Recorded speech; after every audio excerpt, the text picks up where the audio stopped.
Hello, and welcome to the Voices of Bellevue School District podcast, where we amplify the voices of students, staff, and families, sharing their unique lived experiences to strengthen our Bellevue community. In each episode, we'll explore We Belong, significant cultural traditions, customs, and lived experiences of our beloved Bellevue community.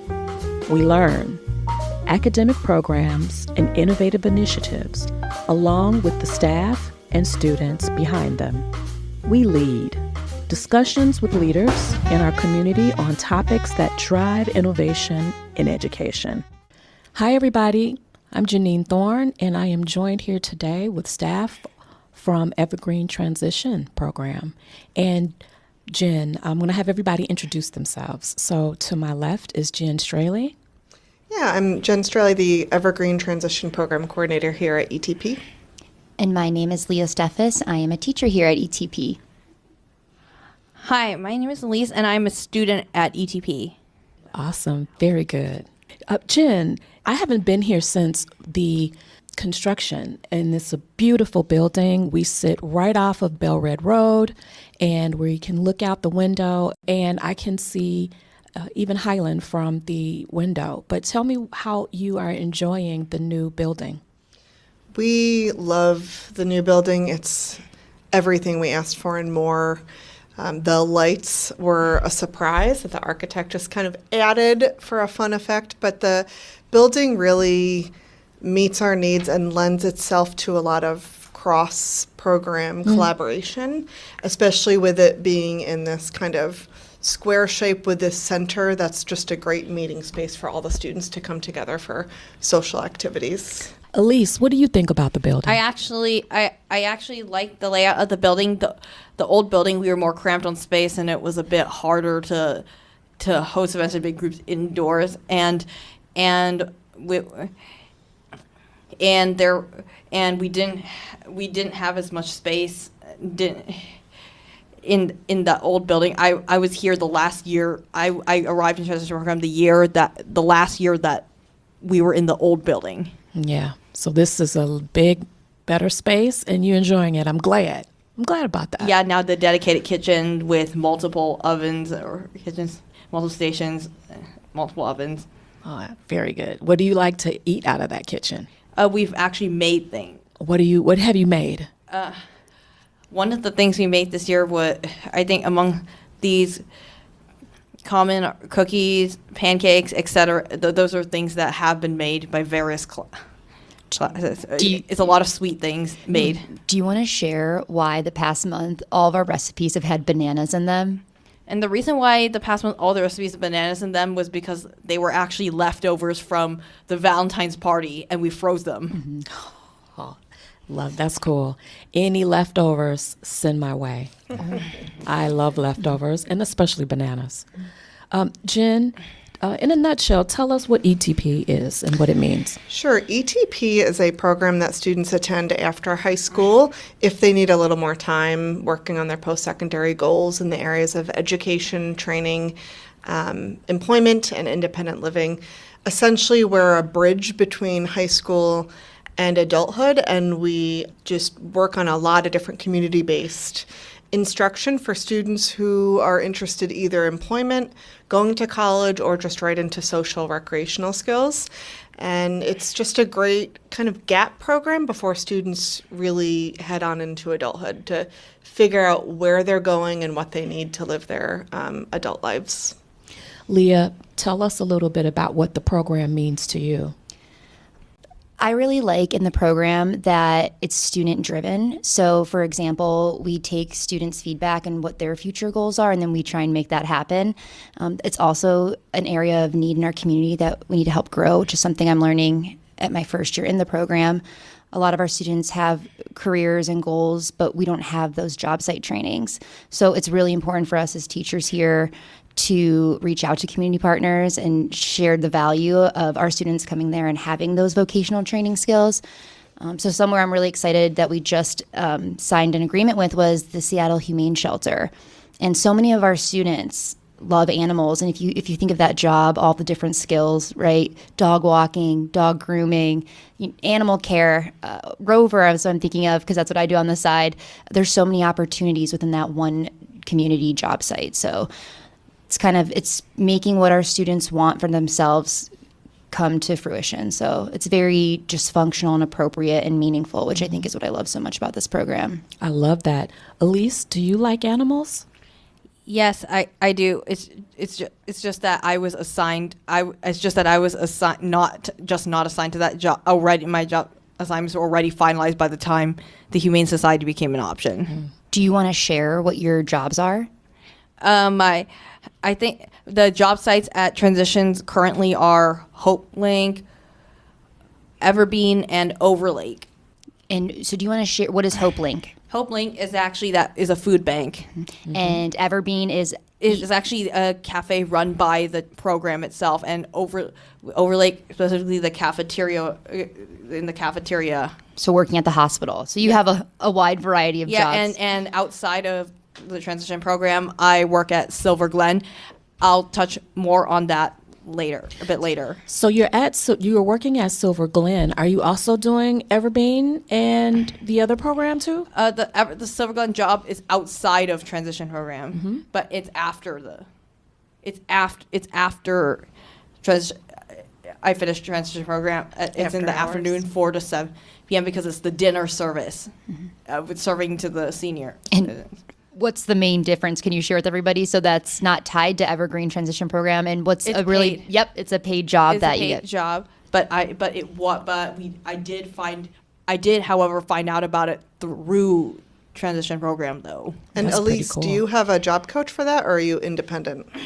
Job coach Dakota has come, but she can't come for the whole shift because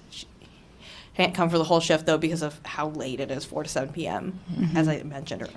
And you really didn't have any job training at the beginning, right, at all. She kind of was just jumped into it and has been doing super great. And then we have some leftover funding that's able to support Elise here and there. So that's been helpful for her as she's needed it. But, after ETP, Elise won't have that.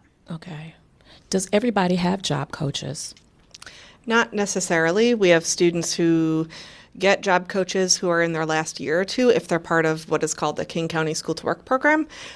This can be a whole podcast in and of itself, so I'll try and be brief. But students get School to Work program if they qualify for something called DDCS, which is formerly DDA, Developmental Disabilities Community Services.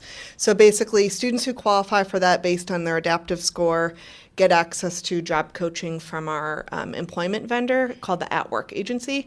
They're our neighbors right next door, and we partner with them throughout the whole year. But they actually come and help students find paid jobs and then help provide job coaching. Though I do want to say in Elise's case, Elise went after her job pretty independently. And so we're really proud of Elise for tackling that job on her own with support from Leia, the teacher. And then students who aren't part of the School to Work program, who don't get that long-term job support, still get short-term job support through something called DVR, which is the Department of Vocational Rehab. Which I am signed up for. Yes. Even though I myself wasn't eligible for DDA. Yep. I'm just so you know. Yeah. Yep. And so there's lots of different shades of employment support in our program, but essentially all students who are interested in employment get some sort of support here or there. But the extent of that support differs. Correct. Which can be a challenge or a barrier as well, because I find that most of our students can benefit from that additional support, even as a check-in basis, which they don't all get. So if an employer were looking to connect with you, how would they do that? So typically what an employer will, a lot of it's word of mouth, so someone will reach out. We also will go out and do some job site hunting and connections. I will say most of our job sites tend to fall in our laps from knowing somebody. Someone has an aunt that works here or a friend of a friend.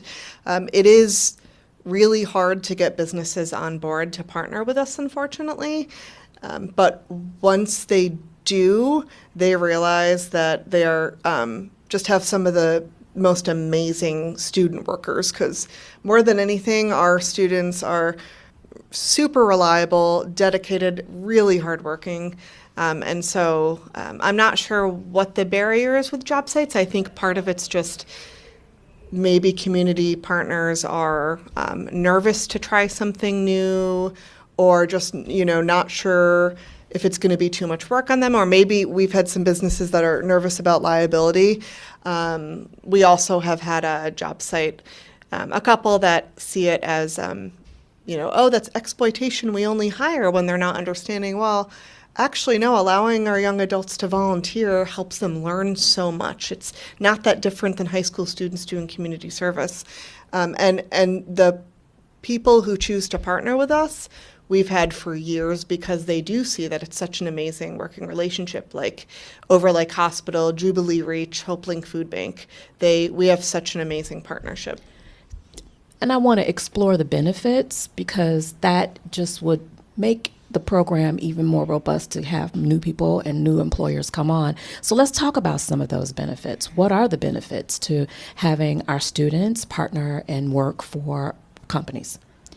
Well, this is something I'm extremely passionate about, because our students have a right to have meaningful employment, and they can do way more than the jobs that there are out there.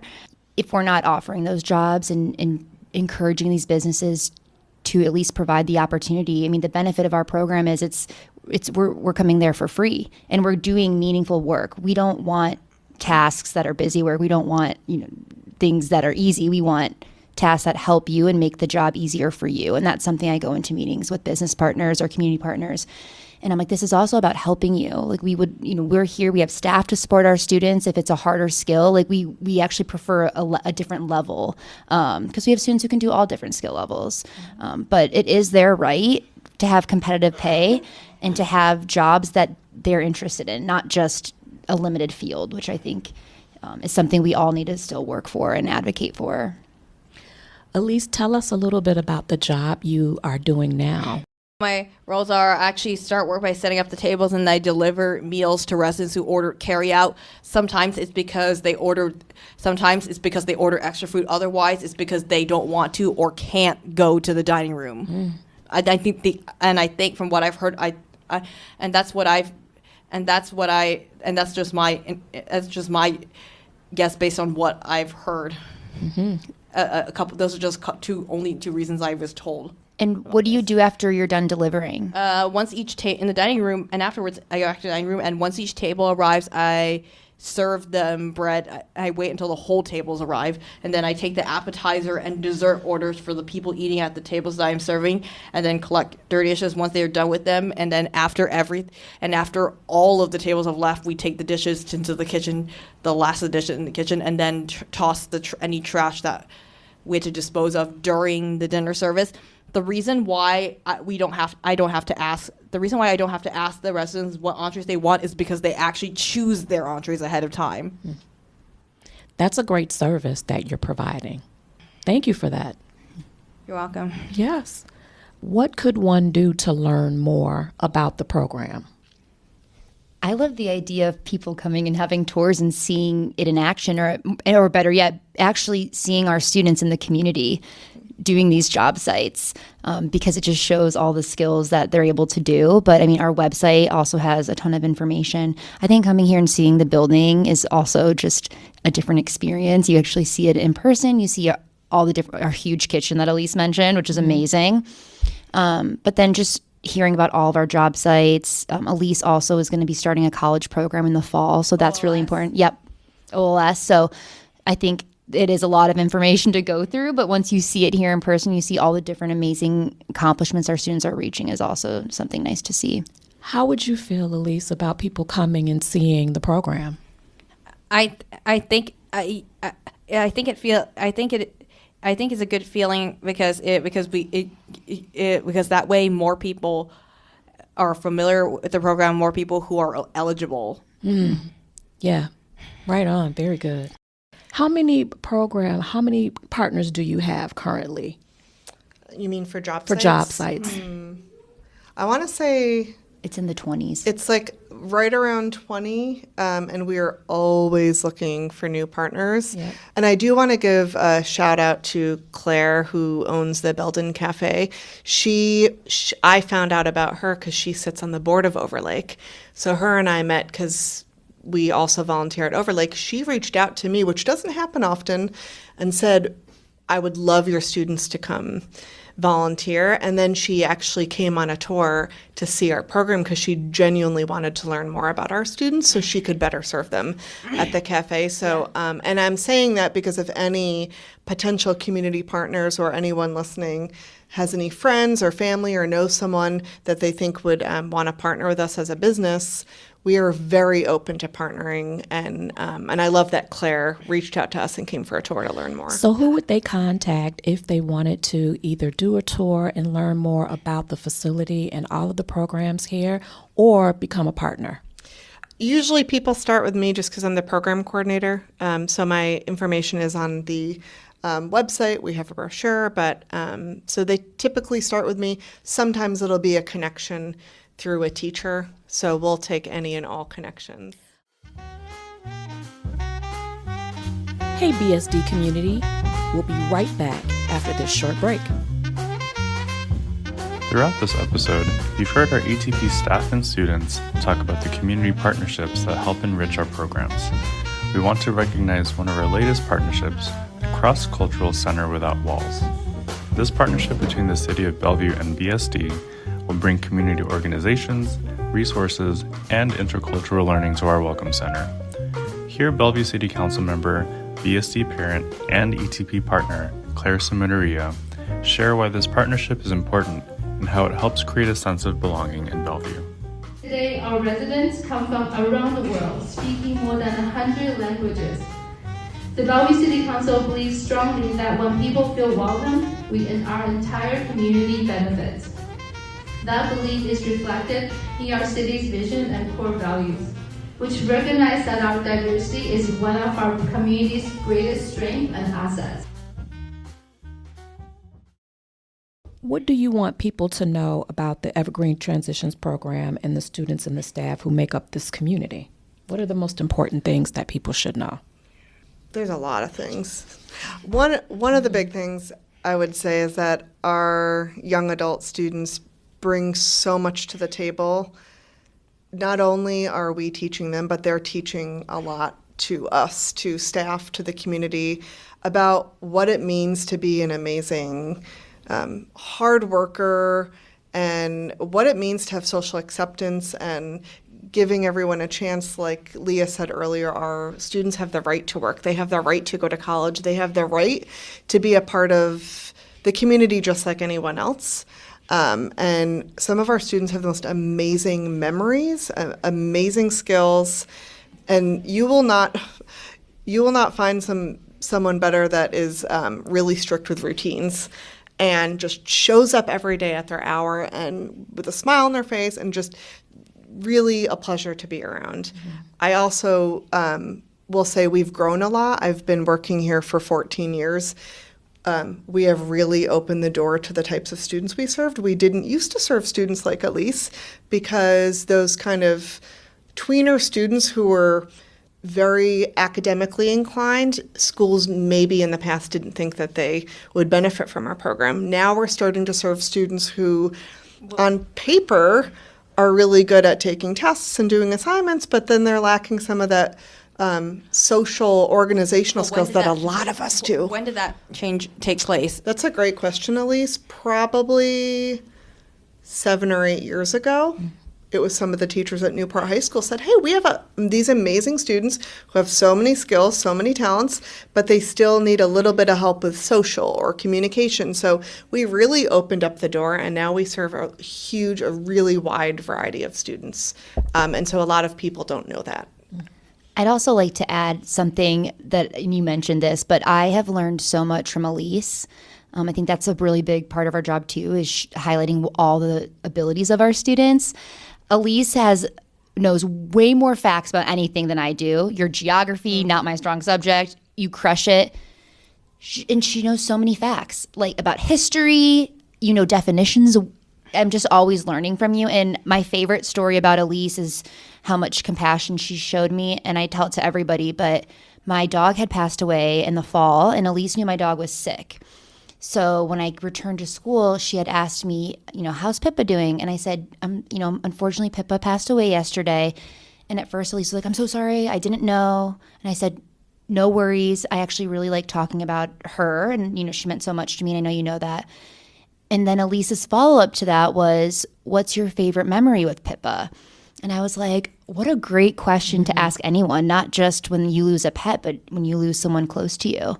And that had meant so much to me, and it forced me to think happy thoughts of Pippa, because as Elise knows, she was very naughty. Yeah. Do you want to share anything about Pippa? And there's now a pillow with and Leia now has a pillow with an image of Pippa on it in the classroom. In the classroom, so that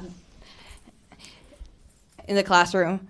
That's so awesome. Do we talk about it all the time? Yeah, and it was actually part of and in fact, the pillow was in fact part of an activity at our Valentine's Day party. Yes. It was. What was the activity we did? It was some sort of scavenger hunt. Yes, they had to find the Pippa pillow. So Pippa was a very big part of my life, and all of my students knew about her. But I just thought that even our staff could have learned. I mean, I learned in that moment, because sometimes, you want to be personable to someone. You don't just want to say, I'm sorry for your loss, thoughts and prayers. You want to be intentional. And that's kind of what Elise has showed me, is being intentional. And anytime Elise says a word or knows a fact that I don't know, I write it down so I can look it up later. I'm like, I got to look this up later just so I don't forget and so that I can remember. So I'm just always learning from my students, and Elise, instead of not just facts and knowledge, but just her empathy and how sweet and kind she was to me. Elise, I love that story. I love that story from both of you. And the fact that you are teaching and learning. Yeah. It's awesome. Tell me, Elise, how are you enjoying, and what do you like the most, and what's the most exciting about attending the Bellevue College's OLS program? I think it's important for me to go to college because I think I know that it will open the door for more job opportunities. But the OLS is separate from the standard degree at Bellevue College. As regarding OLS, I am most excited about using this opportunity to improve life skills and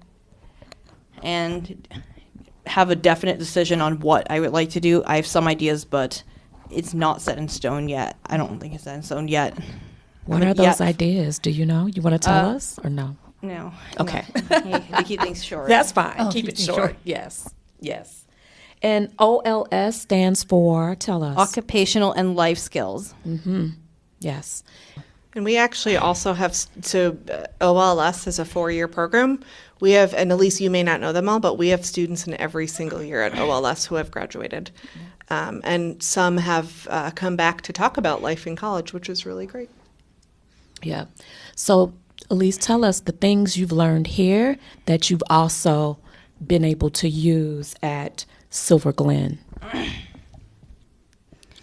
I think foods. From Evergreen, I've actually used food safety practices because that job required a food handler's permit, and so does the Silver Glen. And very good. And you have to you have hand washing often whenever you after touching something or your hands are just sticky from which happens a lot when which happens after you scoop ice cream to the resident and give it to the residents. Oh yeah. Yeah.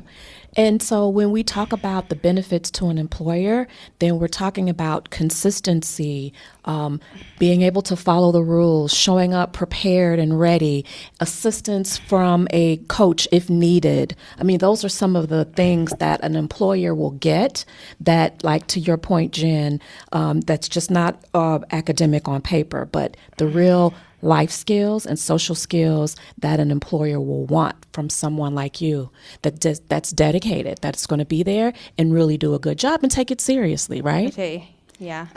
Also, Elise interviewed for this job among other people, and her interview skills are something she's been working on for 3 years, and she crushed the interview. She did amazing. She was on topic. She answered the questions amazing. You did awesome. So that's another skill I think you also showed in that interview, was just being able to sit there, wait your turn, and answer those questions in depth. So there's a lot you've learned too that I'm sure is not. I think I asked more questions than the other people who were also thinking about. What do you mean you asked more questions? No, asked more questions about the position Yeah. to show that, and it showed that I was interested. So I think that's how I got. Yeah. And so hear that, in future employers, you'll have a dedicated competitive person that will go for the A+ or the top and do their very best. We do have other students, other great students, peers of yours, Elise, who are also looking for paid jobs. So we have our non-paid job sites that we do throughout the city of Bellevue. But right now, if any future employers are listening, we have I would say probably 10, 12 different students in our program that have been filling out job application after job application after job application, and it's so hard in this age because but by the time by the time I got in the silver gun job, I'd actually been trying to find a paid job for about a year by that point, because job application after job application after job application prior to that was unsuccessful. As even when I did get interviews, I got prior interviews before Silver Glen, I got rejected, and I got rejected. And you were persistent, huh? Yeah. And it paid off. Yeah, but the Silver Glen job was not. I got the job, but not where I expected. Yeah, exactly. Right. And the opportunity was not where I expected. Well, that happens to most people. You experience some things that we all do. But I'm so glad that you stuck with it. And then the support that you get from the program, from your teacher, from the director, and then I'm sure, the other students as well. And I think we do get to practice with the mock interviews and interviews. We actually close job sites for the day so that every student can participate. And do you receive feedback from the people who interview you? Yeah. So, yeah. Do you enjoy the mock interview? Did you feel I feel a bit nervous, but it's a relief once I've gone through it. You think it helps students prepare for their real interviews? Yeah, even though we are working but we're working to improve it by stating specific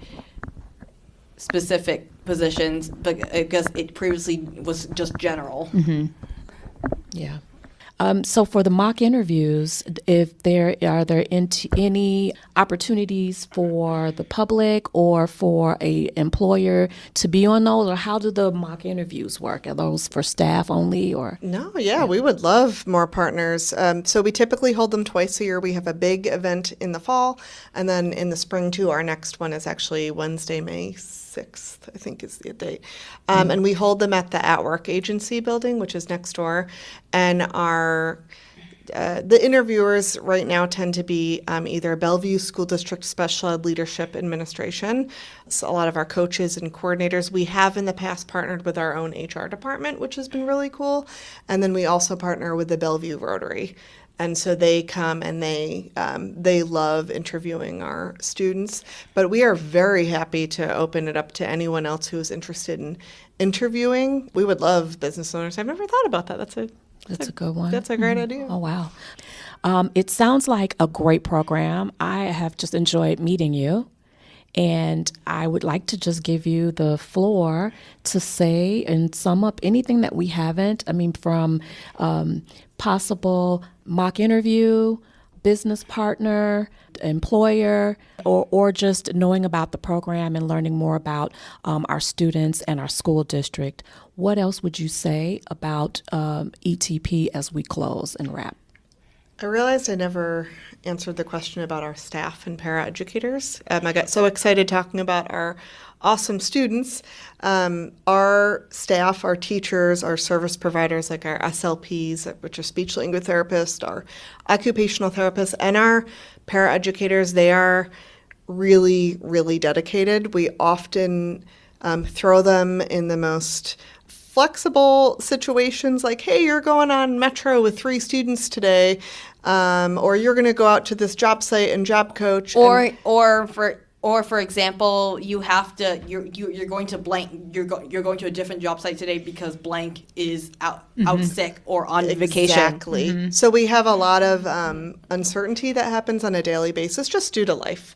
It's not just taking a student to a class. It's going out in the community, learning a different bus route that you weren't expecting to do that day because you're covering for someone else. So our staff, they're just really flexible, and we often find that once staff come here, they usually don't want to leave because as kind of crazy as the scheduling can get here, it's also a lot of fun. We work hard, but we have fun, don't we, Elise? We have fun here. And just it's really fun teaching hands-on, and I think a lot of staff appreciate that. Yeah.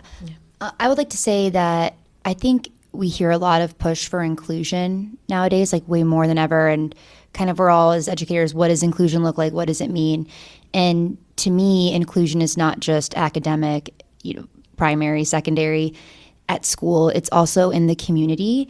And I think I really want to stress that inclusion is not only beneficial for individuals with disabilities, but for typical peers, adults, everyone.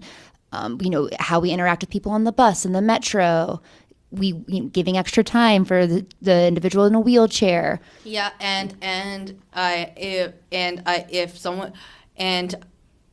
if I see someone in a wheelchair, I think I do sometimes sit in that wheelchair, but I might vacate it if I know that if the area is already crowded or somebody with a wheelchair might be getting on. Exactly, like that awareness piece. And I think going off that too with inclusion is not all disabilities are visible. And that's, we hear a lot of people think, well, I want, it might be easy to extend grace and courtesy and kindness to a certain individual with a certain physical disability, but what about physical disabilities? It might be, right? Which I actually noticed with the automatic doors in Silver Glen. I think they were also I think they're also intended to, and the elevators are also intended to accommodate the population with the Silver Glen residents with mobility needs, which is why we didn't see as many people come to the dining room while the elevators in Central Building were down for maintenance. They couldn't get down there, right? So you had to do more deliveries. That's a great point. No. I meant not as many people could. It complicated. No, it didn't. It just reduced the stuff that happened in the dining room, and it complicated. But it's why some people couldn't come. Yeah, that's a great point. What's your favorite thing about this program, Evergreen Transitions? I actually like the job site and also outings. If you had to pick one outing that was your favorite that you've gone on this year, which one would it be? The South Center, because I think I finally got to go. I finally got to go this year because I'd actually proposed it last year. I actually proposed it last year in my class, but it didn't come to fruition last year until this school year. Awesome. So you did get the one you wanted, yes? But it was not. But it was later. You just had to be a little patient for a year. It was the most of the issue was the logistics. It was far. It was as logistics as it is actually one of the furthest destinations, and Everett. And I also like that our students in my classroom, they pick our outings. They vote on it. They're in groups and they're deciding where we go, which is really exciting, so that they have a say. Well, I think this program puts our students and centers them first, and I appreciate the time that you've taken to explain more about the program to us. Thank you so much. Thanks for having us. Thank you. Since recording this episode, Elise has transitioned out of Silver Glen and is working with ETP staff to find other employment opportunities. If you're an employer with an opportunity for Elise or interested in working with the Evergreen Transition Program, visit bsd405.org and search Evergreen Transition Program to learn more.